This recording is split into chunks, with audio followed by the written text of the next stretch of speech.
Welcome to Grammar Trails. In this segment, we are going to look at the 7 coordinating conjunctions and the third comma rule.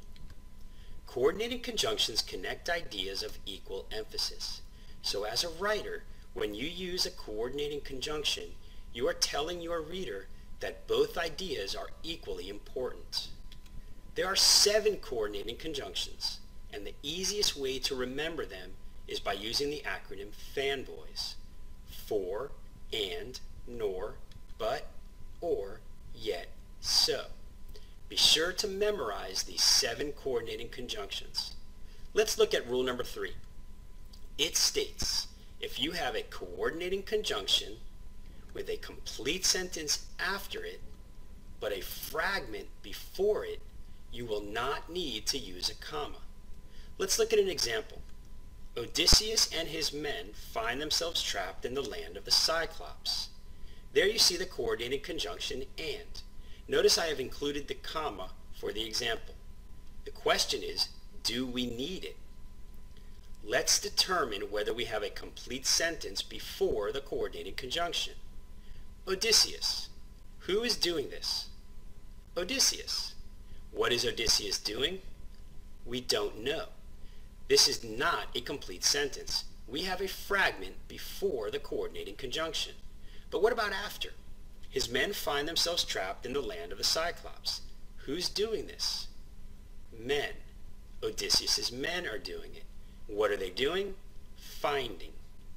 We do have a complete sentence after the coordinating conjunction.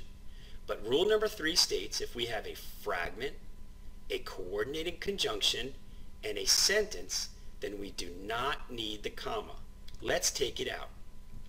So again, rule number 3 states, if we have a coordinating conjunction, a complete sentence after it, and a fragment before it, then we do not need to use the comma.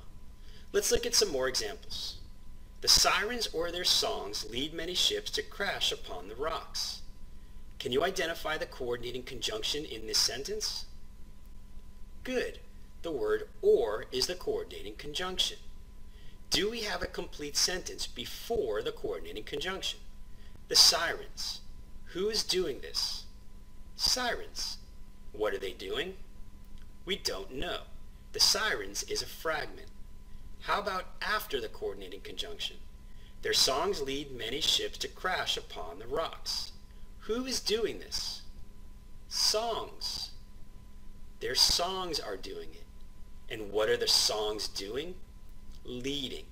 So we do have a complete sentence after the coordinating conjunction.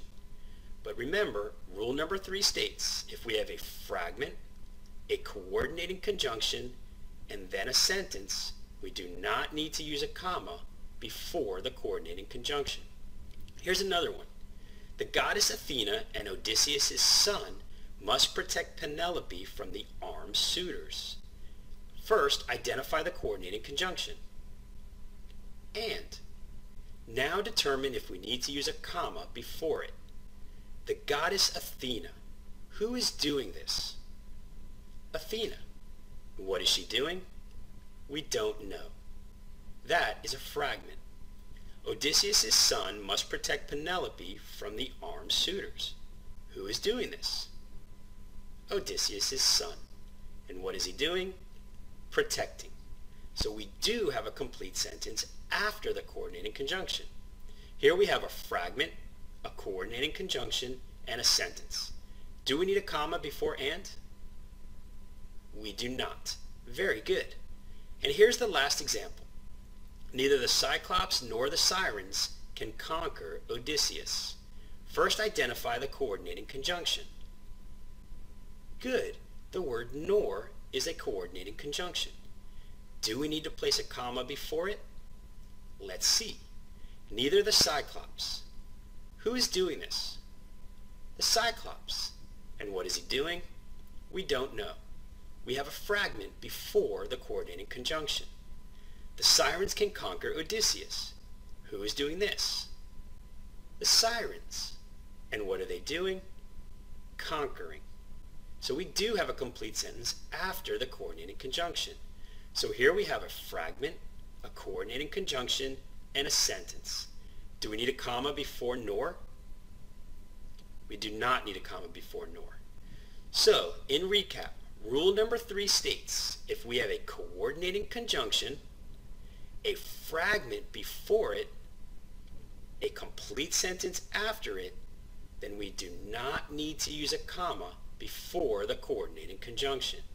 And remember, there are 7 coordinating conjunctions, and the easiest way to remember them is using the acronym Fanboys. For, and, nor, but, or, yet, so. Thank you for watching this segment of Grammar Trails.